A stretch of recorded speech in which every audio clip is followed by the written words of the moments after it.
Sahabat Muslim yang beriman, Rasulullah Shallallahu Alaihi Wasallam merupakan nabi sekaligus rasul terakhir yang diutus oleh Allah Subhanahu wa Ta'ala.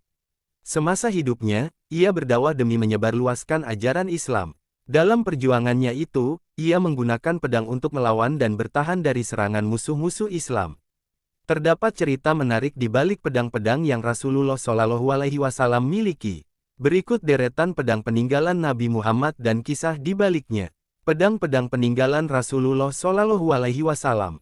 1. Pedang Al-Batar. Pedang Al-Batar disebut juga sebagai pedangnya para nabi. Dalam pedang Al-Batar terukir sejumlah nama nabi dalam bahasa Arab, yaitu Nabi Daud alaihi salam, Nabi Sulaiman alaihi salam, Nabi Musa alaihi salam, Nabi Harun alaihi salam, Nabi Yusuf alaihi salam, Nabi Zakaria alaihi salam, Nabi Yahya alaihi salam, Nabi Isa alaihi salam, dan Nabi Muhammad Shallallahu Alaihi Wasallam. Pedang Al-Batar pertama kali dimiliki oleh Nabi Daud alaihi salam dari Goliat, pemilik dari pedang tersebut ketika beliau berhasil mengalahkannya di usia 20 tahun. Lalu, pedang berpindah tangan ke Nabi Muhammad Shallallahu Alaihi Wasallam yang didapatnya dari hasil rampasan perang Bani Kainaka. Sekarang, pedang sepanjang 101 cm ini masih berada di Museum Topkapi, Istanbul. Dijelaskan dalam buku tersebut, pedang ini nantinya akan digunakan Nabi Isa alaihi salam ketika turun kembali ke bumi untuk mengalahkan Dajjal. Wallahu alam. 2. Pedang Al-Ad. Sebelum perang Badar dimulai, Nabi Muhammad Shallallahu Alaihi Wasallam mengirimkan pedang ini kepada para sahabatnya. Sedangkan beliau sendiri menggunakannya pada saat perang Uhud.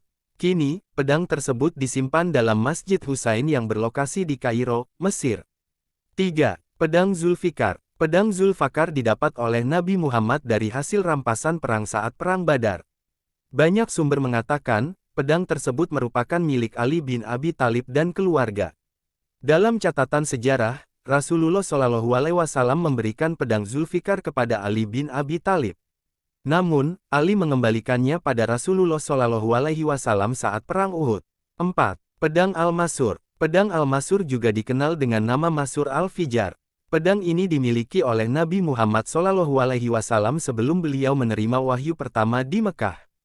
Sebagai peninggalan dari sang ayah, dekat dengan pegangan pedang terdapat kufik tulisan Arab yang mengukir nama ayah Rasulullah Shallallahu Alaihi Wasallam, Abdullah bin Abdul Muthalib. Pedang Al-Masur menjadi pedang yang menemaninya hijrah dari Mekah ke Madinah, hingga akhirnya dikumpulkan kembali bersama peralatan perang lain yang disimpan oleh Ali bin Abi Thalib. Saat ini, pedang dengan pegangan berlapis emas dan aksesoris emerald serta pirus ini disimpan di Museum Topkapi, Istanbul. 5. Pedang Hatef. Selain pedang Al-Batar, pedang Hatef juga didapat Rasulullah Shallallahu Alaihi Wasallam dari hasil rampasan Bani Kainaka. Pedang ini pada awalnya merupakan hasil buatan dari Nabi Daud alaihi salam yang diberi mukjizat oleh Allah Subhanahu wa Ta'ala untuk melunakkan besi. Pedang Hatef dibuat oleh Nabi Daud dengan menyerupai Al-Batar, namun dengan ukuran yang lebih besar. Nabi Daud sempat menggunakan pedang ini sebelum berakhir di tangan Nabi Muhammad Shallallahu Alaihi Wasallam.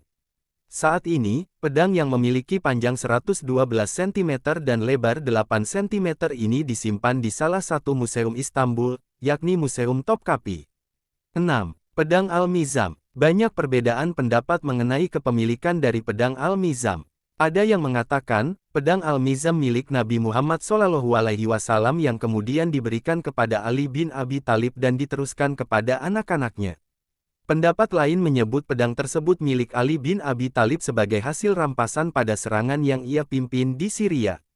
Pedang yang panjangnya 97 cm saat ini berada di Museum Topkapi bersama pedang lain. 7. Pedang Ar-Rasub. Pedang Ar-Rasub dijaga di rumah Nabi Muhammad Shallallahu Alaihi Wasallam oleh keluarga dan sanak saudaranya. Dengan panjang 180 cm dan memiliki bulatan emas di dalamnya, pedang ini memiliki ukiran tulisan Arab yang berbunyi, Jafar Esh-Sadiq. Pedang ini juga disimpan di salah satu museum Turki, Museum Topkapi. 8. Pedang Al-Qadib. Pedang ini merupakan pedang untuk pertahanan ketika berpergian, namun tidak digunakan untuk peperangan. Pasalnya, tidak ada catatan sejarah yang menyebutkan Rasulullah Shallallahu Alaihi Wasallam memakai pedang Al-Qadib saat perang. Pedang ini disimpan di rumah Rasulullah Shallallahu Alaihi Wasallam yang kemudian hanya digunakan oleh Khalifah Fatimid. Pedang yang berbentuk blade tipis seperti tongkat ini memiliki ukiran dari perak yang berbunyi kalimat syahadat. Sama seperti pedang lainnya, pedang Al-Kadib juga disimpan di Museum Topkapi, Istanbul, Turki. 9. Pedang Kola. Pedang Kola merupakan satu di antara pedang Nabi Muhammad SAW yang didapat beliau dari hasil rampasan Bani Kainaka. Namun, ada pendapat lain yang menyebut pedang ini didapat oleh kakek Nabi Muhammad ketika beliau menemukan air Zam-Zam di Mekah. Pedang ini memiliki bentuk yang berbeda dengan pedang lainnya karena lebih bergelombang dengan panjang 100 cm. Dalam pedang tersebut, ada ukiran bahasa Arab yang berbunyi, "Ini adalah pedang mulia dari rumah Nabi Muhammad SAW." Wallahu a'lam bishawab.